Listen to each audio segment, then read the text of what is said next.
आज हम बनाने वाले हैं ये सुंदर सा फोटो फ्रेम। और इस फ्रेम को मैंने वेस्ट कार्डबोर्ड और पिस्ता के छिलकों से बनाया हुआ है।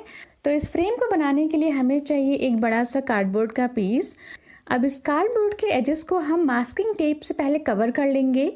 अगर आपके पास मास्किंग टेप ना हो तो आप क्या कर सकते हैं, आप उसकी जगह पर अगर आपके पास जूट रोप हो या फिर मैक्रोमे कॉर्ड्स हो तो आप उन्हें यूज़ करके इन एजेस को कवर कर सकते हैं। इस फ्रेम को बनाने के लिए मैंने जो है इस कार्डबोर्ड का मेज़रमेंट लिया है 9x11 इंचेस और इसका जो इनर बॉक्स है उसका मैंने साइज़ रखा है 4.5 इंटू 6.5 का।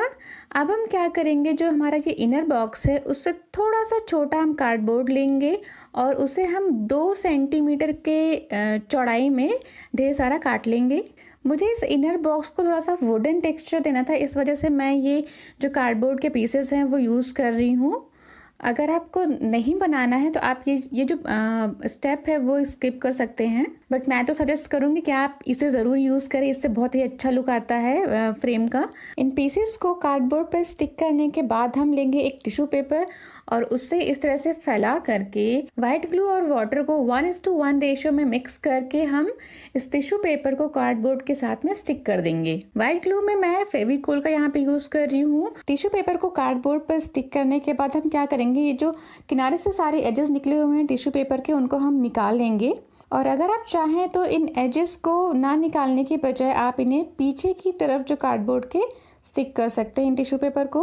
और जब आप टिश्यू पेपर निकालेंगे तो ये खुरदरे जो पार्ट बच गए हैं इसे भी हम क्या करेंगे, जो हमने ग्लू और वाटर का सोल्यूशन बनाया है उसी से हम इनके एजेस को भी अच्छे से स्टिक कर देंगे। एजेस को अच्छे से सील करने के बाद हम इसे क्या करेंगे कि इसे सूखने के लिए रख देंगे, इसे टाइम लगता है। और तब तक हम क्या करेंगे कि जो हमने पिस्ता के छिलके लिए हुए हैं उसके फ्लावर्स बनाने के लिए उसका बेस तैयार कर लेंगे। और फिर हम पिस्ता के सेल्स को हॉट ग्लू गन की हेल्प से जो है स्टिक करके एक दूसरे के साथ में फ्लावर्स और बर्ड्स बना लेंगे। पिस्ता के छिलकों को स्टिक करने के लिए आप हमेशा स्ट्रॉन्ग ग्लू का ही यूज़ करें। और अगर आप मुझे पूछो तो मैं आपको हमेशा जो है हॉट ग्लू गन का ही सजेशन दूंगी यूज़ करने के लिए, क्योंकि ये बहुत ही ज़्यादा ईजी होता है यूज़ करने में। अगर आप हॉट गन ना खरीदना चाहें तो आप एक काम कर सकते हैं कि जो आपके नियर बाई स्टोर होंगे वहाँ जाके आप इसकी स्टिक खरीद लें, वो 10 से 15 रुपये में मिल जाएगी। आप इजीली यूज़ कर सकते हैं उसे कैंडल की हेल्प से। तो मैंने यहाँ पे 16 फ्लावर्स और 2 बर्ड्स बना लिए हैं। अब हमारा जो बोर्ड है वो भी रेडी हो चुका है, ये अच्छे से सूख चुका है। अब हम इसे कलर कर लेंगे। तो कलर करने के लिए मैं यहाँ पे ब्लैक कलर का फेविक्रिल ब्रांड का कलर यूज कर रही हूँ। कलर करने के बाद अब हमें क्या करना है कि जो फ्रेम के एजेस हैं उसे हम हाईलाइट कर लेंगे। तो उसे हाईलाइट करने के लिए मैं यहाँ पे मैक्रोमे रोप का यूज कर रही हूँ, जो मेरे पास लेफ्ट ओवर पड़ा हुआ था मैं उसे यूज कर रही हूँ। अगर आपके पास नहीं है तो आप उस केस में जूट रोप का भी यूज कर सकते हैं। अगर आपके पास जूट रोप भी नहीं है तो आप क्ले का यूज कर सकते हैं। तो फ्रेम के एजेस को हाईलाइट करने के बाद अब हमें नेक्स्ट क्या करना है कि हमने जो पिस्ता सेल्स के फ्लावर बना रखे थे उसे हम यहाँ पर अच्छे से अरेंज करके स्टिक कर लेंगे। तो इन फ्लावर को स्टिक करने के बाद अगर हम देखें तो हमारा एक टाइप का जो फ्रेम है वो रेडी हो चुका है। लेकिन आप कहीं मत जाइए, पिक्चर अभी बाकी है मेरे दोस्त।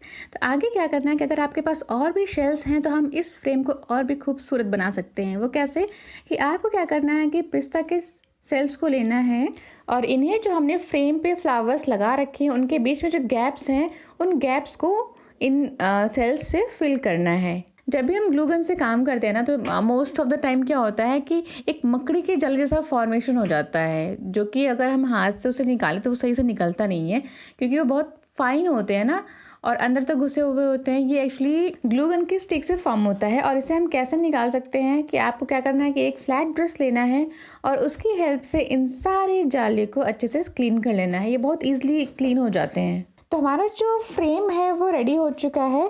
अब मैं आपको बताऊंगी कि आप कैसे 6 डिफरेंट वेज में इस फ्रेम को यूज़ कर सकते हैं। तो पहला मैंने आपको ऑलरेडी बता दिया। और सेकंड में क्या करना है कि आपको बस ऐसे ही रहने देना, इसमें कुछ भी नहीं करना है।